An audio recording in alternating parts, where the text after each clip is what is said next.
Noong 2009, ang mga hindi pangkaraniwang malakas na pagsiklab ay nangyayari sa kapaligiran ng araw. Napansin ito ni Dr. Helmsley, na naglalakbay sa India upang talakayin ang mga bagay sa astrophysicist na si Satnam. Magkasama silang bumisita sa isang minahan ng tanso, kung saan gumagamit sila ng elevator na nagdadala sa kanila sa ilalim ng lupa. Sa laboratorio ng minahan, ipinakita ni Satnam kay Helmsley na ang kasalukuyang mga solar flare ang pinakamalaki sa kasaysayan at nagiging sanhi ng pag-init ng Earth, na pinatunayan niya sa pamamagitan ng pagbubukas ng tangke na puno ng kumukulo na tubig sa lupa. Dahil sa takot sa isang pandaigdigang sakuna, si Helmsley ay nagmamadaling bumalik sa USA upang magambala ang isang mahalagang pagdiriwang at iulat ang isyu kay Ann Hooser, ang pinuno ng Administrasyong Pampanguluhan. Pagkalipas ng 6 na buwan noong 2010, sinabi ni US President Wilson sa G8 tungkol sa paparating na katapusan ng mundo. Ang impormasyon ay hindi makakarating sa publiko, ngunit ang pinakamakapangyarihang tao sa mundo ay nagsimulang gumawa ng plano tungkol dito. Sa Tibetan Valley, nagsimula silang magtayo ng malalaking barko para sa mga piling tao, ngunit sinabi nila sa mga lokal na gumagawa sila ng dam. Inilipat nila ang sinumang hindi makapagtrabaho at tanging mga taong may ilang partikular na kasanayan ang pinapayagang manatili. Sa Louvre, nakipagpulong ang anak ni Wilson na si Laura sa direktor ng museo upang palitan ang Mona Lisa ng peke at protektahan ito mula sa mga panatiko. Noong 2012, hindi pa rin alam ng pangkalahatang publiko ang katotohanan, ngunit nagsimulang pag-usapan ng mga newscast ang tungkol sa kalendaryong Mayan at kung gaano karaming tao ang naniniwalang darating ang katapusan ng mundo, hanggang sa punto kung saan ilang grupo ang nagpakalunod. Lumilitaw ang mga bitak sa mga lansangan ng California ngunit walang sino man ang sumiseryoso ng mga ito. Sa daungan, naalarma ang mga pasahero ng isang cruise nang medyo lumubog ang barko sa tubig. Kinagabihan, tinawag si Laura ng direktor ng Louvre, na nagpaalam sa kanya na nagsinungaling sila tungkol sa dahilan kung bakit nila inilipat ang sining at lalabas siya sa isang press conference upang sabihin sa lahat ang katotohanan. Bago pa siya makapagsalita ay biglang sumabog ang kanyang sasakyan at namatay siya. Sa White House, ipinaalam ni Helmsley at Ann Hooser kay Wilson na mali ang kanilang mga kalkulasyon at ang katapusan ng mundo ay darating ng mas mabilis kaysa sa inaasahan nila. Nag-ambala sila ni Laura, na gustong malaman kung bakit pakunwari ang organisasyong pinagtatrabahuan niya. Walang pagpipilian si Wilson kundi sabihin sa kanya ang totoo. Samantala, dinadala ni Jackson ang kanyang mga anak sa isang paglalakbay sa Yellowstone. Nagulat sila nang makita ang isang grupo ng mga helicopter na lumilipad at ang lugar ng lawa ay nabakuran, ngunit hindi nila pinapansin ang mga palatandaan ng babala at umakyat na lamang dito. Nang makarating sila sa lawa, laking gulat nila nang matuklasan nilang tuyo na ito at may mga patay na hayop sa paligid nito. Habang ang isang lalaki na tinatawag na Charlie ay lihim na nanonood sa kanila mula sa kagubatan, dumating ang militar at dinala ang pamilya sa kanilang base. Sinabi ni Helmsley kay Jackson na sila ay mga geologist na nag-iimbestiga kung ano ang nangyari sa lawa at ang lugar ay hindi matatag, kaya dapat dalhin ni Jackson ang mga bata.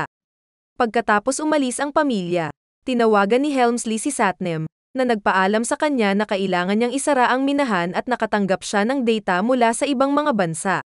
Nagsimula nang mag-destabilize ang crust ng Earth, kaya dapat magsimula na ang evacuation. Si Jackson at ang kanyang mga anak ay pumunta sa kagubatan para lamang ma-corner ni Charlie, na gustong malaman kung ano ang sinasabi ng mga siyentipiko at tinatawanan ang sagot na parang alam niyang kasinungalingan ito. Sa gabi, napansin ni Jackson na nagbo-broadcast si Charlie mula sa kanyang van at nakikinig sa kanyang palabas sa radyo, kung saan pinag-uusapan ang paparating na apocalypse. Nagpa siya si Jackson na lapitan si Charlie para sa higit pang mga detalye, at ipinakita sa kanya ni Charlie ang isang animation tungkol sa propesiya ng Mayan. Nag-aalinlangan si Jackson na maaaring itago ang ganoong kalaking lihim. Ipinaliwanag ni Charlie na ang sinumang sumubok na ipaalam sa publiko ang katotohanan ay pinapatay, na pinatunayan niya sa isang grupo ng mga artikulo sa pahayagan. Napansin ni Jackson na ang isang propesor na dati niyang katrabaho ay namatay 2 buwan na ang nakakaraan, at sinabi ni Charlie na ang propesor na ito ay nagpadala sa kanya ng isang mapa na may lokasyon ng mga spaceship ng gobyerno. Sa paghahanap ng ideya, bumalik si Jackson sa kanyang tent. Kinaumagahan, lumala ang mga lindol sa California at ang isang malaking bitak sa lupa ay nagdulot ng pagkahati sa isang supermarket. Sa kabutihang palad, walang nasaktan, ngunit tinawagan siya ng dating asawa ni Jackson na si Kate upang hilingin sa kanya na iuwi ang mga bata. Pansamantala, ipinaalam ni Anheuser kay Wilson na 4 na arka lang ang natapos, ibig sabihin, hindi ito magiging sapat para makapagligtas ng sapat na tao. Sa isang pulong, kasama ang mga pinuno ng lahat ng estado, nagbahagi si Helmsley ng isang ulat at ipinaliwanag na mayroon na lamang silang 2 o 3 araw na natitira, kaya inanunsyo ni Wilson na magsisimula sila ng isang plano sa paglikas. Matapos ihatid ang mga bata kay Kate, si Jackson ay nakatanggap ng tawag mula sa kanyang amo, isang Russian oligarch na tinatawag na Karpov. Lihim siyang naghahanda para sa paglikas, kaya inutusan niya si Jackson na dalhin ang kanyang kambal na anak sa airport. Sinabi ng isa sa mga bata kay Jackson na mamamatay siya sa lalong madaling panahon kung siya ay makakatakas sa isang malaking barko bago ang isa pang maliit na lindol ang tumama sa lugar. Sa pag-iisip na maaaring tama si Charlie, nagrenta si Jackson ng eroplano at nagmamadaling bumalik upang kunin ang kanyang pamilya. Sa sandaling iyon, isang mas malakas na lindol ang tumama sa California, at sa pagkakataong ito ang mga bahay ay nagsimulang gumuho.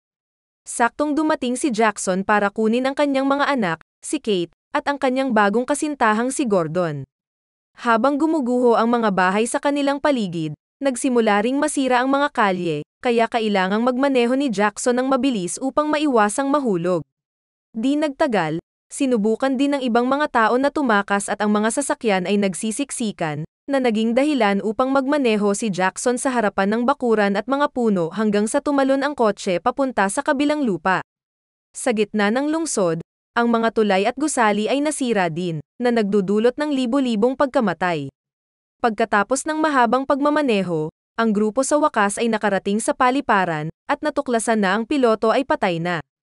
Si Gordon ay nagsagawa ng ilang mga aralin sa paglipad ngunit walang karanasan, kaya kinakabahan siyang sinubukan ang kanyang makakaya at lumipad bago masira ang paliparan. Sa lalong madaling panahon ang karamihan sa Los Angeles ay nasira at ang dagat ay nagsisimula ng sakupin ang lahat ng mga lungsod sa baybayin. Makalipas ang ilang sandali, huminto ang pamilya sa Yellowstone upang hanapin si Charlie at ang kanyang mapa, ngunit wala si Charlie sa van dahil naghihintay siya sa tuktok ng isang bundok. Si Jackson ang nagmaneho sa van hanggang sa bundok para hanapin si Charlie, para lang mapanood ang toneladang ibon na lumilipad at ang mga burol ay nagsimulang lumubog. Habang si Jackson ay umalis, si Charlie ay nananatili upang patuloy na mag-broadcast habang ang isang bulkan ay sumabog sa lugar. Nagsisimulang umulan ng mga bato ang bulkan, na ikinamatay ni Charlie at natamaan ang likod ng van. Sa kabutihang palad, sapat na mabilis ang pagmamaneho ni Jackson upang tumalon sa isang bitak sa lupa at makarating sa paliparan sa tamang oras. Kailangan pa rin niyang hanapin ang mapa sa van, na nagtagal hanggang sa patuloy na nagbibitak ang lupa at nahulog ang van. Sa pag-aakala na patay na si Jackson, inihanda ni Gordon ang eroplano para lumipad, ngunit biglang lumabas si Jackson sa huling segundo at tumakbo upang hawakan ang kamay ni Kate. Sa sandaling ligtas na siya, sa wakas ay lumipad ang eroplano at umalis sa lugar bago makarating sa kanila ang pagsabog. Pagkatapos ay sinuri ni Jackson ang mapa at napansin niyang kailangan nilang pumunta sa China, kaya kailangan nila ng mas magandang eroplano. Sa gabi, nanonood sina Anheuser at Helmsley ng mga ulat ng mga sakuna na nangyayari sa buong mundo. Ang mga mahahalagang gusali ay nasira, milyon-milyong tao ang namamatay, at lahat ay nawawalan ng pag-asa. Sa tingin ni Helmsley ay oras na para sabihin sa pangkalahatang publiko ang katotohanan, ngunit tumanggi si Anheuser hanggang ang mga napili ay makasakay sa mga arka, na sinasabing ito ay para sa kapakanan ng kanilang kaligtasan. Pagkatapos ay sinabi nila kay Wilson na oras na para umalis, ngunit nagpasya si Wilson na manatili at bumaba kasama ang kanyang mga tao. Si Anheuser ang pumalit sa commander, hindi pinansin ang mga protesta ni Helmsley, at umalis ang eroplano kasama nila Laura, na nakatanggap ng huling tawag mula sa kanyang ama upang magpaalam. Pagkatapos, sa wakas ay gumawa si Wilson ng pampublikong anunsyo upang ipaalam sa mundo ang katotohanan. Samantala, nakarating na ang grupo ni Jackson sa airport sa Las Vegas, kung saan naghihintay din si Karpov dahil kanselado na ang lahat ng flight. Dinala niya ang kanyang kambal na anak, ang kanyang kasintahan na si Tamara, at maging ang kanyang aso. Nakiusap si Jackson kay Karpov na kunin ang kanyang pamilya, ngunit sa una ay hindi siya pinapansin ni Karpov. Gayunpaman nang sa wakas ay nakahanap na ang kanyang piloto na si Sasha ng eroplanong magagamit nila, ipinaliwanag niya na kakailanganin niya ng co-pilot, at inalok ng pamilya ni Jackson si Gordon. Tinanggap ni Karpov na kunin silang lahat at tumakbo sila para makasakay sa isang malaking eroplano na may mga sasakyan. Ang air traffic control ay nagsasabi sa kanila na wala silang pahintulot na lumipad, ngunit sina Sasha at Gordon ay nagtutulungan para lumipad, na nakaiwas sa mga gumuguhong gusali at tumama lamang sa tuktok ng isang tower bago sila tumungo sa China. Makalipas ang ilang sandali, nabalisa sila nang matuklasan nilang ganap itong natatakpan ng lava at halos wala ng mga gusaling nakatayo. Sa Tibet, isang Buddhist monghe, na si Nima ang nakatanggap ng sulat mula sa kanyang kapatid, na nagtatrabaho sa mga arka at nagbahagi ng katotohanan. Matapos makakuha ng pahintulot mula sa kanyang amo, umalis si Nima sa bundok at pinuntahan ang kanyang mga lolo't lola. Sa Washington, D.C., ang abo ng bulkan ay hindi tumitigil sa pagbagsak, kaya binuksan ni Wilson ang White House para sa mga taong naghahanap ng kanlungan. Nang hanapin ng isang batang babae ang kanyang ama, nagpa siya si Wilson na tulungan siya at tinanong ang mga paramedic sa labas, ngunit biglang lumindol sa lugar at nalaglag ang Washington Monument. Sa Vatican, ang mga tao ay nagtitipon para manalangin sa isang misa, ngunit naantala din ng isang lindol. Ang gusali ay gumuho at pumatay ng milyon-milyong tao. Sa sandaling iyon, may ulat na nag-aanunsyo ng mga tsunami na nabubuo sa buong mundo. Isang cruise ship sa gitna ng dagat ang binaligtad ng malalakas na alon at walang magawa ang mga manggagawa kundi tanggapin ang kanilang kapalaran. Sa Washington, D.C., nagising si Wilson na nababalot ng abo, para lamang panoorin ang tsunami na sumasakop sa lugar at pumatay sa mga nakaligtas mula sa lindol, kabilang si Wilson. Samantala, natuklasan ni Helmsley na ang base na may mga arka ay nasa ilalim din ng tubig sa humigit kumulang 6 na oras at ang crust ng Earth ay nagbago ng husto. Ang parehong mga poste ay nabaligtad ang kanilang mga magnetic field at lumipat ang North Pole na ngayon ay nasa Wisconsin na. Bumalik sa grupo ni Jackson, inanunsyo ni Sasha na ubos na ang gasolina at kailangan niyang magsagawa ng emergency landing. Nang handa na ang lahat, nagsimulang bumaba sina Sasha at Gordon, para lamang matuklasan na wala ng karagatan. Salamat sa paglipat ng mga kontinente, ang eroplano ay napunta sa Himalayas, kung saan itinatayo ang mga arka. Hindi nagtagal ay nawalan ng makina ang eroplano at lumipad ng napakababa, na naging sanhi ng pagyanig nito. Ang landing ay magiging mahirap, kaya hiniling ni Sasha sa lahat na sumakay sa isang kotse at lumabas sa lugar ng kargamento. Noong una, tinulungan ni Gordon si Sasha, ngunit sinabihan ng piloto si Gordon na sumama sa iba. Ang mga pamilya ay sama-samang lumabas sa isang kotse na ligtas at dumaong, ngunit ang iba pang mga sasakyan ay nalaglag at bumagsak. Nagawa ni Sasha na ibaba ang eroplano, ngunit sa kasamaang palad, ito ay dumulas sa yelo at bumagsak sa isang bangin, na agad na sumabog at namatay si Sasha. Sa sandaling iyon, lumilipad ang mga helicopter ng China habang dinadala nila ang mga hayop sa mga arka. Napansin ng ilang opisyal ang mga pamilya sa lupa upang iligtas sila, gayunpaman, tinanggap lamang nila ang may mga tiket. Umalis si Karpov kasama ang kanyang mga anak at ang aso ngunit hindi isinama si Tamara dahil alam niyang niloko siya nito kasama si Sasha at masaya siyang patay na ang piloto. Saglit na naglakad ang grupo hanggang sa makakita sila ng truck, kaya binato ito ni Jackson ng bato para tumigil ito. Ang driver ay si Nima, na pumayag na isakay sila. Samantala, dumating din ang grupo ni Helmsley sa lugar at napansin ang maraming mahahalagang tao, tulad ng Reyna at ng kanyang mga aso. 4 na kaban lamang ang natapos, ngunit ang pangatlo ay nasira ng mga lindol, at maraming tao tulad ni Karpov ang hindi pa pinapayagang sumakay. Naiinis sina Helmsley at Laura na matanto na sa mga mahahalagang siyentipiko, maraming mayayamang tao na walang kasanayan, ngunit wala ni isang manggagawa sa Arco ang nabigyan ng tiket. Nang makapasok si Helmsley sa kanyang cabin, napansin niyang 10 tao ang kasya doon. Sa sandaling iyon ay nakatanggap siya ng tawag mula kay Satnam, na nagsiwalat na walang eroplano ang sumundo sa kanya tulad ng ipinangako at isang tsunami ang papalapit sa kanyang bayan, kaya't nagpaalam siya bago mamatay kasama ang kanyang pamilya. Pagkatapos, nagmamadaling tinignan ang bagong data ng isang nanginginig na Helmsley at iniulat na mayroon lamang silang kalahating oras bago tumama ang alon sa mga Arca. Sa labas ng base, dumating si Nime kasama ang grupo. Ngunit ang kanyang kapatid na si Tenzin ay tumangging tumanggap ng sinuman maliban sa kanyang pamilya. Nakiusap si Kate sa kanila na kunin man lang ang mga bata. Ngunit pinagalitan ng lola si Tenzin at kinukumbinsi siyang kunin ang lahat. Naghahanda ng umalis ang mga kaban at napagtanto ng ilang mga tao na hindi kayang ayusin ng mga manggagawa ang nasirang barko, kaya naiwan ang mga pasahero ng Arca na iyon. Isang galit na Karpov ang sumuntok sa isang gwardya upang makapasok sa pintuan, at agad siyang sinundan ng mga tao patungo sa pinakamalapit na Arca.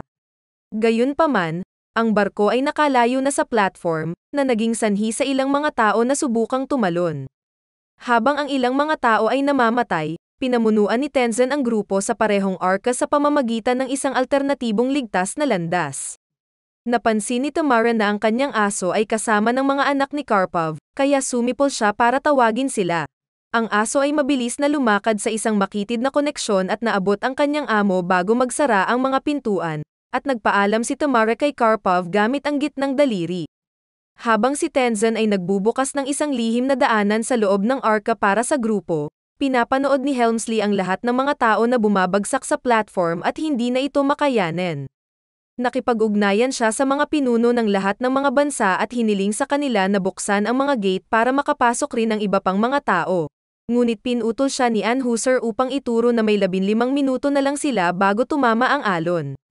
Hindi sumuko si Helmsley at nagkwento tungkol sa kung paano sila nauubusan ng sangkatauhan, binanggit ang nangyari kay Satnam.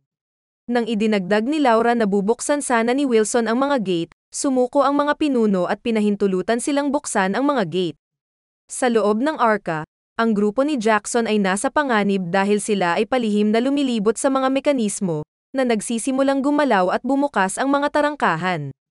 Sina Tenzin at Gordon ay nalaglag at halos hindi makahawak sa gilid, ngunit ang mga umiikot na gear ay tumama sa binti ni Tenzin. Nagmamadali si Jackson upang tulungan sila at ibinalik si Tenzin, ngunit sa kasamaang palad, nadulas si Gordon at namatay siya sa mga gears. Halos madurog din si Jackson, ngunit ang cable na kanilang pinanghahawakan ay na-stuck sa mekanismo at na-jam ito. Hindi pa lubusang nagbubukas ang gate, pero sapat pa rin ito para pumasok ang mga tao sa loob. 4 na minuto na lang ang natitira bago tumama ang tsunami, papalapit na ang alon, kung saan pinatunog ng master ni Nima ang kampana ng templo bago mamatay. Nagsimulang magsara ang mga tarangkahan ngunit nasa labas pa rin si Karpov, kaya sa huling segundo, pinaakyat niya ang kanyang mga anak sa Arca bago siya mahulog sa kanyang kamatayan. Dahil sa cable, hindi pa tuluyang sumasara ang tarangkahan kaya hindi pa nakakaalis ang kaban. Sinusuri ng mga technician ang mga camera at nakita ang grupo ni Jackson, kaya tumakbo si Helmsley upang lutasin ang issue. Sa sandaling iyon tumama ang tsunami sa mga kaban, na ikinamatay ng lahat ng natitirang manggagawa sa base. Ang tubig ay nakapasok sa loob ng kaban ni Helmsley sa pamamagitan ng nakabukas na pinto at habang ang mga tao ay nataranta, ang sistema ng seguridad ay nagsimulang humarang sa mga compartment ng isa-isa. Ang silid kasama ang grupo ni Jackson ay mabilis ding na-sealed, na naghiwalay sa kanila at iniwan ang silid na baha. Ang masaklap pa, ang alon ay nagpapadala sa isang eroplano at bumagsak sa Arca, na naging dahilan upang mawalan ito ng suporta at mabangga ang iba pang mga Arca. Kailangan nilang pag-anahin ang makina para lumayo, ngunit imposibleng gawin ito nang nakabukas ang gate. Dahil sa tsunami ay hindi makontrol ang pagyanig ng Arca at nagsimulang dalhin ito patungo sa Everest, ibig sabihin, malapit na silang bumangga. Narating ni Helmsley ang silid at nahanap ang anak ni Jackson kasama ang aso, pagkatapos ay nakipag-ugnayan sa iba pang grupo sa pamamagitan ng mga komunikasyon sa dingding. Ipinaliwanag niya kay Jackson kung paano i-unlock ang mekanismo at kung bakit ito mapanganib, ngunit tinanggap ni Jackson ang panganib at sumisid.